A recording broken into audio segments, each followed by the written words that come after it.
Hey, what's up? This is Ricardo at Parts People, and in this video, we'll outline the steps for completing a part replacement on your Dell PC. Visit our website and use this coupon for a 5% off discount.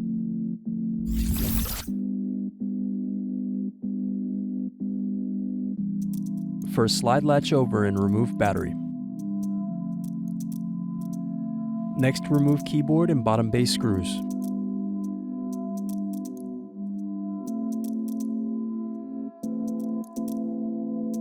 Using a small pointed object, press through the keyboard screw hole to loosen the keyboard. Then turn over and unplug keyboard.